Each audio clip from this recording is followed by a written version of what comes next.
nih. Dan ngomong-ngomong Intan, kamu sempat nyebutin tadi soal data lingkungannya. Ada data menarik nggak sih tentang lingkungan yang kamu ingat itu? Ada banget sih, Dah. Kayak menurut Kementerian Lingkungan Sehat dan Kehutanan atau KLHK, pada tahun 2024 Indonesia itu tercatat 65 ton sampah per tahunnya, di mana 40% itu dari sampah sekolah, sampah rumah tangga. Coba sih bayangin gimana kalau setiap sekolah itu rajin memilah sampah, pasti dampaknya sangat besar sekali bagi negara Indonesia saat ini. Wah, 65 juta ton. Ya banget ya. Aku baru sadar ternyata sekolah juga besar. Berarti kalau kita nggak peduli dan mencoba masalah lingkungan juga dong. Ya, keren banget tuh, Pi. Makanya kita menjadi siswa harus rajin-rajin nih milah sampah. Contohnya kayak milah sampah plastik, sampah kertas. Kayak kita sekolah tuh pakai tumbler gitu kan, itu bisa membuat mengurangi sampah plastik ya, sampah botol. Kayak bawa bekal gitu kan, bawa bekal itu nggak menambah bungkus makanan. Ya betul banget Intan, terutama juga di Bali, di mana guru kita juga udah mengeluarkan edaran bahwa harus menggunakan tabung. Nah, ngomong-ngomong soal hal kecil yang sempat tadi Intan singgung, aku mau tanya ke Arka nih. Kalau di kelasmu sendiri, bagaimana sih kebiasaan teman-teman soal pemilahan sampah? Kalau jujur, masih banyak yang belum sadar kayaknya. Kadang udah ada tempat sampah warna-warni, tapi tetap aja dicampur. Aku rasa karena belum terbiasa aja, mungkin perlu ada program yang seru biar kita lebih semangat buat memilah sampah. Ya, kayak lomba kebersihan antar kelas mungkin ya, yang paling disiplin milah sampah bakal dapat penghargaan kecil tiap bulan gitu.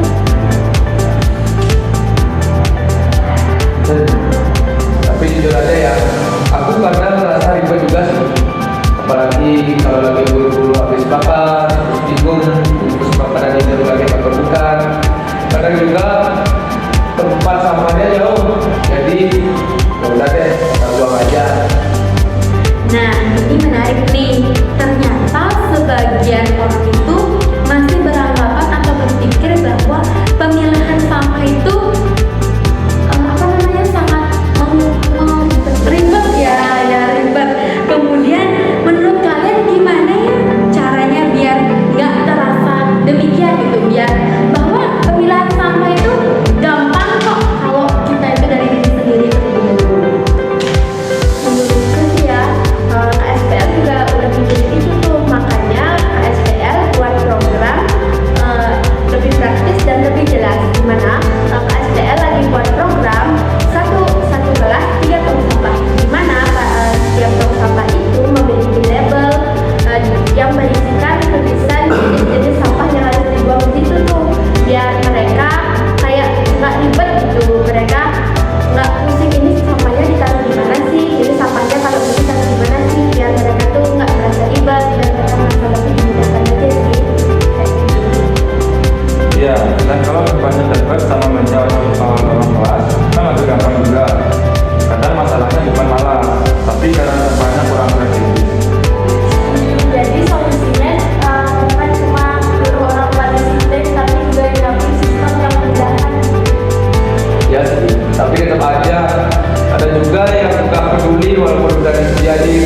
Kadang orang baru sadar kalau dikasih konsekuensi kayak denda, pelanggaran itu. Nah, itu benar juga tuh. Jadi antara motivasi dan aturan itu harus seimbang ya, khususnya untuk para siswa gitu. Nah, keren banget ya idenya teman-teman semuanya. Kalau dipikir-pikir lagi nih, ini sebenarnya juga berkaitan sama hak dan kewajiban kita sebagai warga sekolah.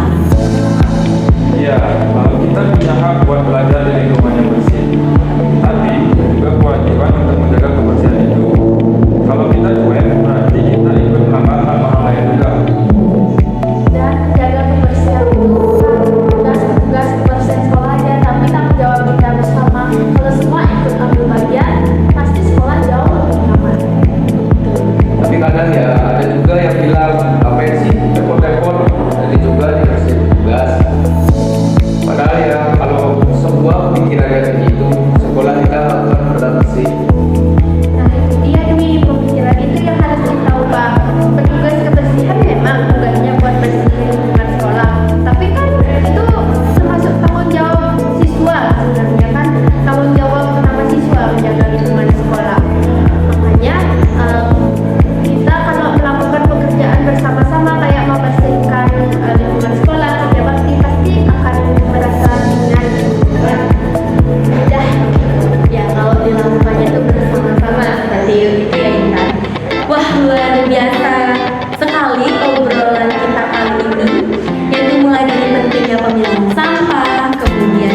faktor